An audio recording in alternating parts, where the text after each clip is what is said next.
Bienvenue dans le podcast L'ascenseur social. Dans ce podcast, nous partons à la rencontre de personnalités inspirantes qui ont pris l'ascenseur social. Vous pouvez retrouver ces témoignages sur le site ascenseursocial.org ou vous abonner à ce podcast. Bonne écoute à vous. Bonjour Leïla, peux-tu te présenter? Qui es-tu? Que fais-tu dans la vie? Bonjour, je m'appelle Leïla. Je fais partie d'un grand cabinet d'audit PwC et je suis actuellement auditrice financière.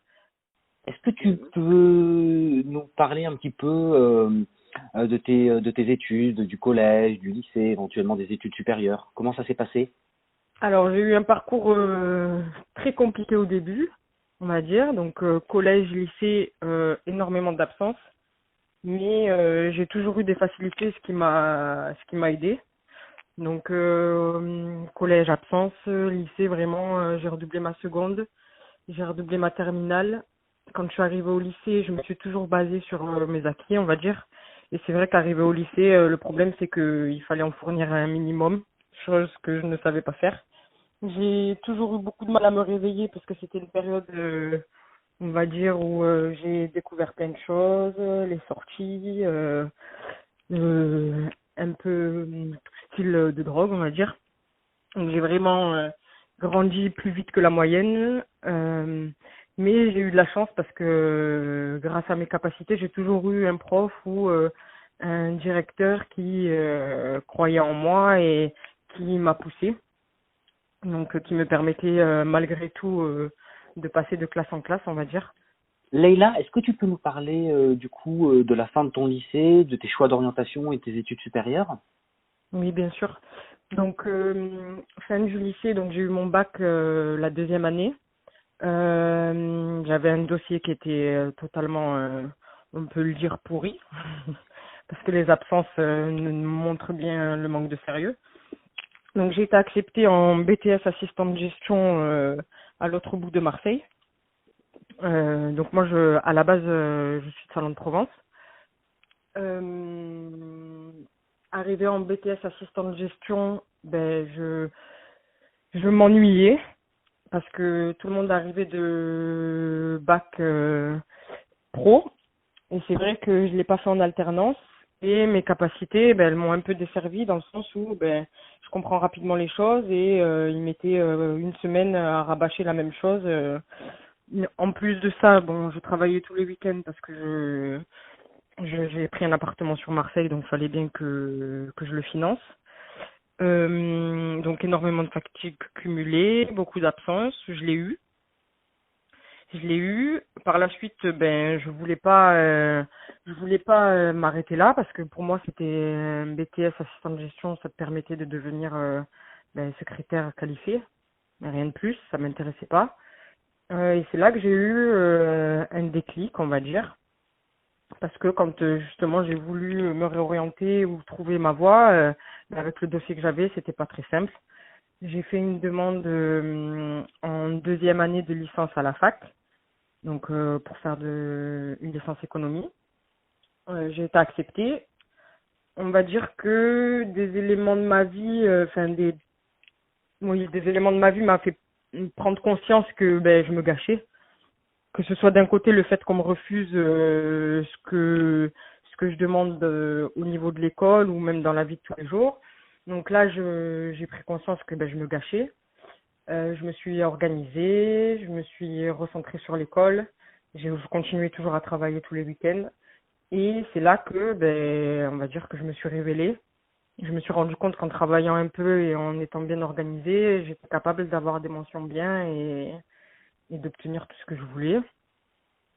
Donc, j'avais demandé une licence économie, on m'a mis en licence administration économique et sociale en deuxième année.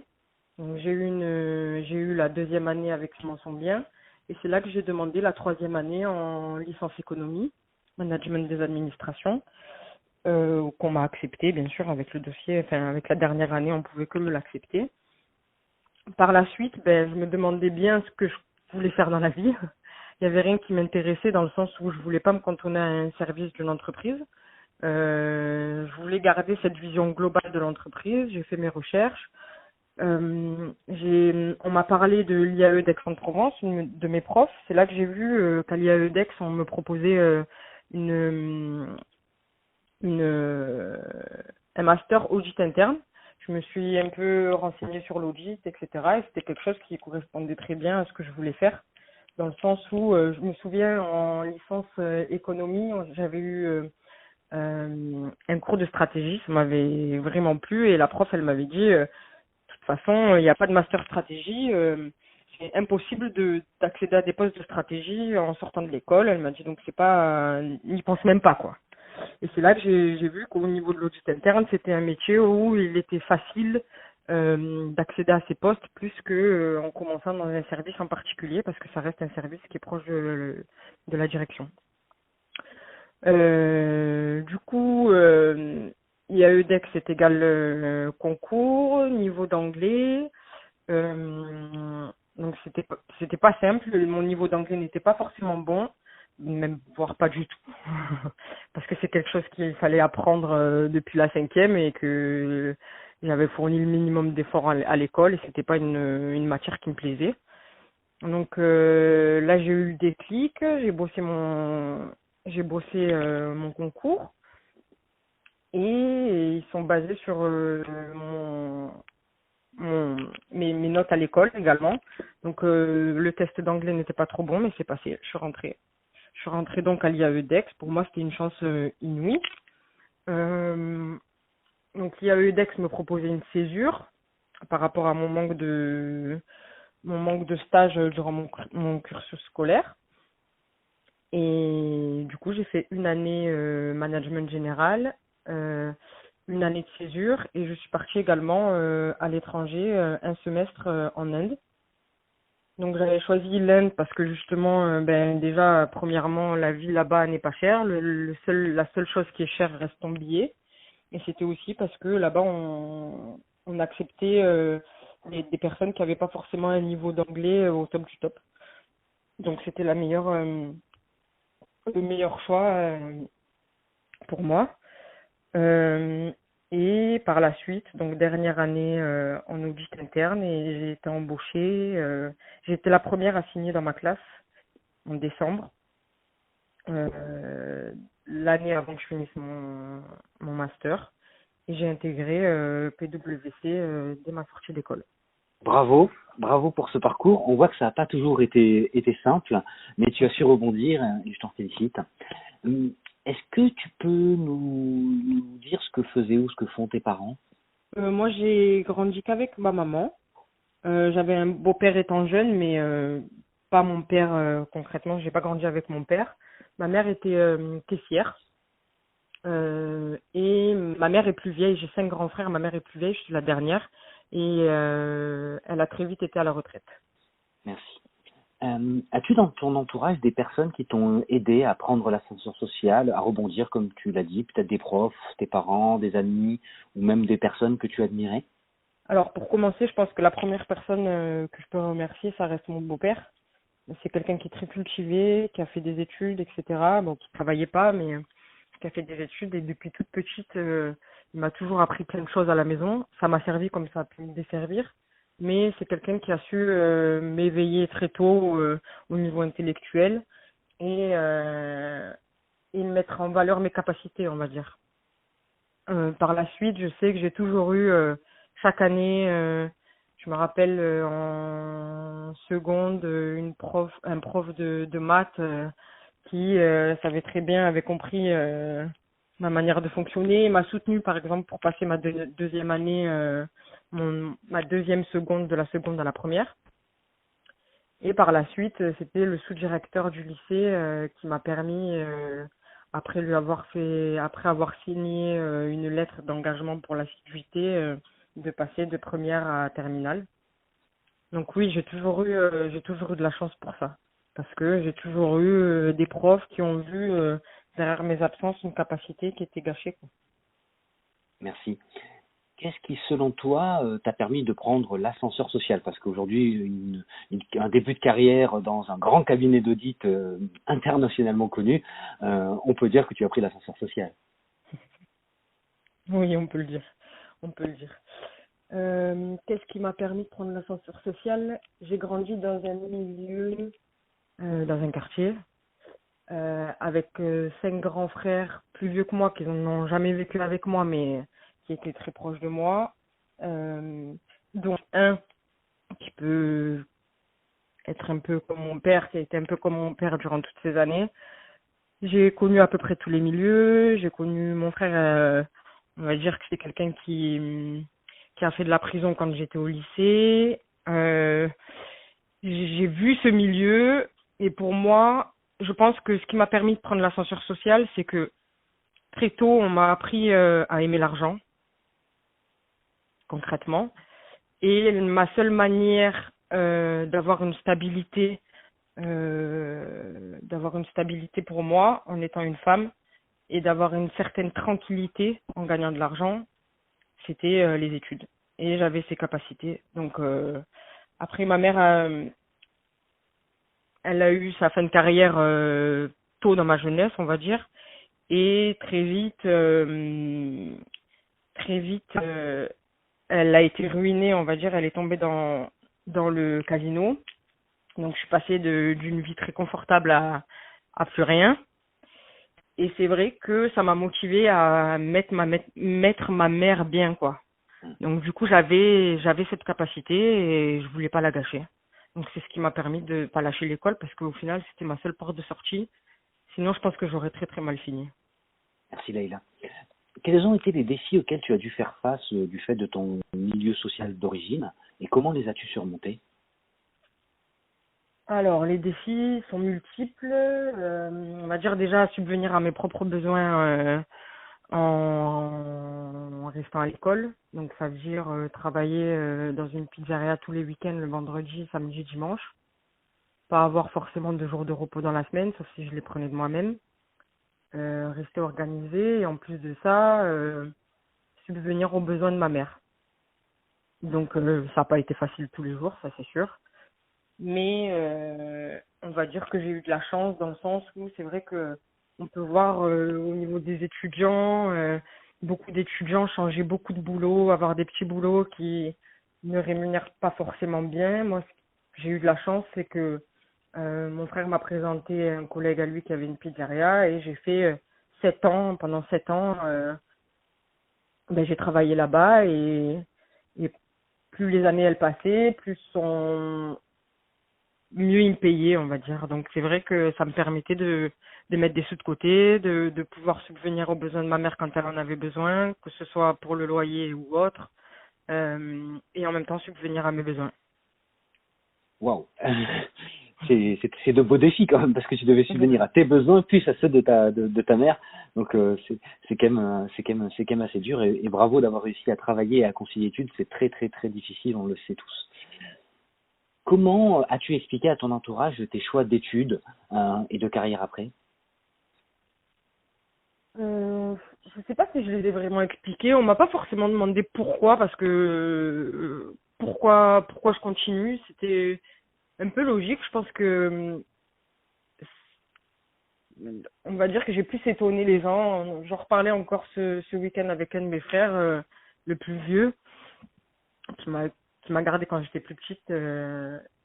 Et comme il disait, ils auraient pas parié 5 centimes sur moi étant jeune, quoi. Donc c'est quelque chose qui s'est fait naturellement. On m'a pas forcément demandé qu'est-ce que je faisais ou pourquoi je voulais le faire. C'était logique. Et je les ai tous étonnés quand j'ai eu mon master et que j'ai eu mon poste directement, mon CDI, quoi. On m'a pas vraiment demandé pourquoi. Mais c'est vrai que ce qui est pas simple aujourd'hui, ça va être plutôt d'expliquer mon mon métier en lui-même. Mais ça reste global parce qu'après, autour de moi, il n'y a pas énormément de personnes qui ont bac plus 5, voire pas du tout. Peut-être un cousin qui est en train de finir ses études, mais ça reste très rare. Le niveau reste bas, même si mes frères ils se sont, on va dire, débrouillés autrement dans le bâtiment, etc. Ça reste, ils ont des niveaux de vie qui restent plutôt bien, mais pas grâce aux études, quoi. Donc le plus compliqué, ça va être d'expliquer le métier. Sinon, le reste, ça s'est fait naturellement. Tu as un parcours vraiment atypique avec, comme tu l'as dit, deux redoublements, le fait que tu doives travailler, et malgré tout, tu as réussi à intégrer une formation sélective. Quel conseil donnerais-tu aujourd'hui à un jeune qui a envie de réussir? Alors, le conseil principal, c'est avoir des objectifs et s'y tenir. Il faut vraiment garder, moi, je sais que mon objectif principal, c'était bien gagner ma vie et pour pouvoir mettre ma mère tranquille, quoi. Pour que ma mère soit tranquille et qu'elle ait plus ce souci de se dire, bon, ben, à la fin du mois, je sais pas comment je vais pouvoir payer le loyer, peut-être que à la fin de la trêve hivernale, ben, on va me mettre à la rue. Donc, c'est vrai que si on a un objectif en tête, je pense qu'on est capable de tout mettre en œuvre pour l'obtenir, pour y arriver. Donc moi, c'était vraiment ma mère a été vraiment mon moteur, quoi. C'est ce qui est le plus important. Et au final, je pense que la récompense, elle est encore plus importante parce que au final, on vient d'encore plus loin et la satisfaction est beaucoup plus importante à la fin. Merci Leïla. Tu as parlé de tes études. Un des problèmes des personnes qui viennent d'un milieu social modeste est souvent l'orientation. Comment toi tu t'es débrouillé pour trouver les bonnes formations et trouver les informations justement sur les formations qui pouvaient amener à des métiers sympas après? Je sais que l'orientation reste le principal problème parce que si j'avais écouté certains profs ou certaines CPE du collège au lycée, j'aurais fini dans une filière professionnelle et je ne serais pas allée à Bac+5, ça c'est sûr. Mais j'ai eu de la chance parce que malgré tout, ma mère était derrière moi et moi aussi je connaissais mes capacités et je savais que je voulais pas finir dans une filière professionnelle et c'était pas du tout ce que je voulais. Il n'y avait aucun métier qui me plaisait dans les filières pro, c'est pas du tout dénigrant, hein. On peut très bien gagner sa vie en choisissant un métier qui nous plaît, en intégrant une filière professionnelle très tôt. Ça, il n'y a pas de souci. Mais moi, c'était pas du tout ce que je voulais faire. Et c'est vrai que le fait d'avoir quand même un certain objectif en tête, des études supérieures ou même du bac général, que ce soit S ou ES, ça m'a permis de ne pas tomber dans cette facilité d'aller directement dans la filière pro, malgré qu'on me l'ait proposé plus d'une fois et du coup c'est garder toujours son objectif, quoi. Malgré que au lycée ou même au collège on sait pas du tout ce qu'on veut faire concrètement, hein. Et après par la suite j'ai cherché par moi-même. J'ai toujours eu des facilités en économie, j'ai eu la chance d'avoir un prof excellent au lycée qui m'a fait aimer ça. Et ça restait une filière qui me plaisait énormément et que je ne retrouverai pas dans les filières professionnelles. Merci Leïla. Bravo pour ce beau parcours. J'espère qu'il inspirera un grand nombre de nos auditeurs. Je l'espère aussi. Le tout, c'est surtout ne rien lâcher. Bravo. Vous avez écouté cet épisode jusqu'à la fin. Partagez-le autour de vous et notez-le 5 étoiles sur les différentes plateformes comme iTunes, Deezer, etc. pour le diffuser auprès du plus grand nombre. Si vous souhaitez en savoir plus sur cet épisode, notre invité ou l'association L'Ascenseur Social, contactez-nous via le formulaire de contact sur le site ascenseurssocial.org. À bientôt pour un prochain épisode.